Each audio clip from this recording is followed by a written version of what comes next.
In a lonesome little town, quite desolate and far from here, stood a lonely little girl upon a dreary little pier.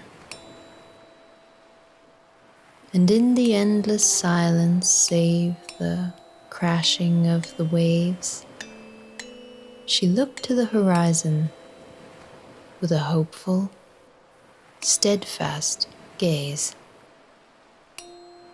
imagining that someday soon from some far distant shore, a banner bursting through the gloom she'd seen somewhere before, perhaps in dreams or memories of lives now long since gone, arrived to ferry her at last back home where she belonged. For oh, her heart had told her so, and how can hearts be wrong?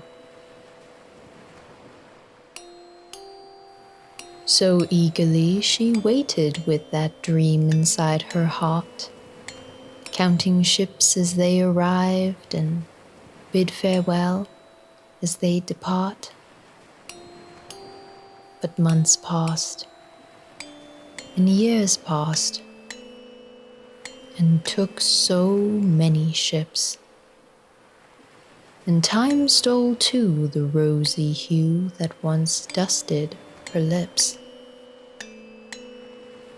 Although it's true a ship or two once beckoned her to chase, deep down she knew they were untrue, for bargains made in haste often seek only to pillage. So she stood fast to her place. The tide rolled in, the tide rolled out, as tides so often do, and slowly dreams dissolved to doubt. While hope still remained true, she could not help but notice a bitter storm begin to brew. A fear had grown within her at the possibility that the ship once destined for her drifted to some other sea. Perhaps that ship at some point found a dock along its path and thought that place much fairer than the unknown ocean's wrath. Perhaps they chose to rest a while, with plans to leave some day, but found a siren's sweet beguile had willed them now to stay.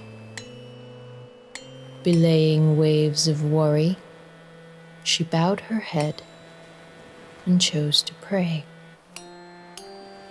She pleaded with the ocean to return what now seemed lost, and offered all her treasures just to make up for the cost. She took to writing letters, echoing her helpless pleas, and placing them in bottles, hurled them out to open seas. When efforts failed, she took a boat and paddled out ahead to search all corners of the map and find her ship instead. But youth came, and youth went, and no such ship appeared. With hope bereft and nothing left, she returned to the pier, accompanied by little more than silent, salty tears. It seemed that in her waiting and her searching here and there, time at last had caught up to her, snatched the color from her hair. So in her rage and sadness, and in mourning those lost dreams, her grief gave way to madness, and her silence turned to screams. She yelled and cursed the ocean in her grief and in her pain, for its silent, distant coldness even then remained unchanged, having swallowed up her dreams and all the time she'd spent in vain. Her hope had been the anchor that once tethered her to shore, but without it, she was lost and couldn't stay there anymore. Upon this realization, the girl crumbled to her knees and peered into the water of her once beloved sea. But as the ripple settled and the fog cleared from her head, she found in place of youthful face a scornful crone instead.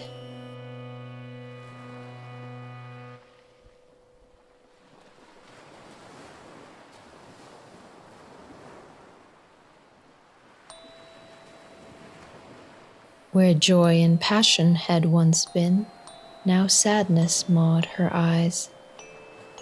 And so, with vision blurred by tears, her back turned to the sky, she made her way across the pier and bid her dream goodbye.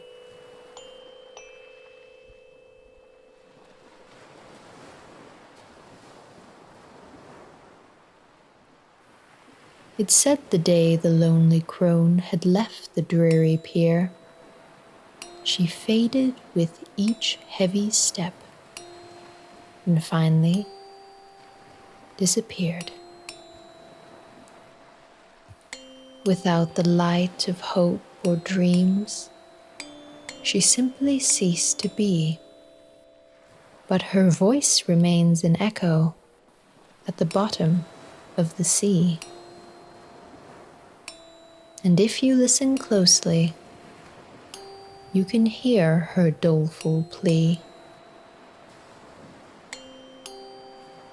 Perhaps if my heart shone a light so bright the world could see,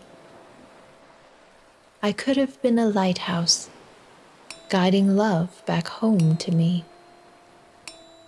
Instead, the story of a girl upon a lonely pier remains a cautionary tale of empty, misspent years.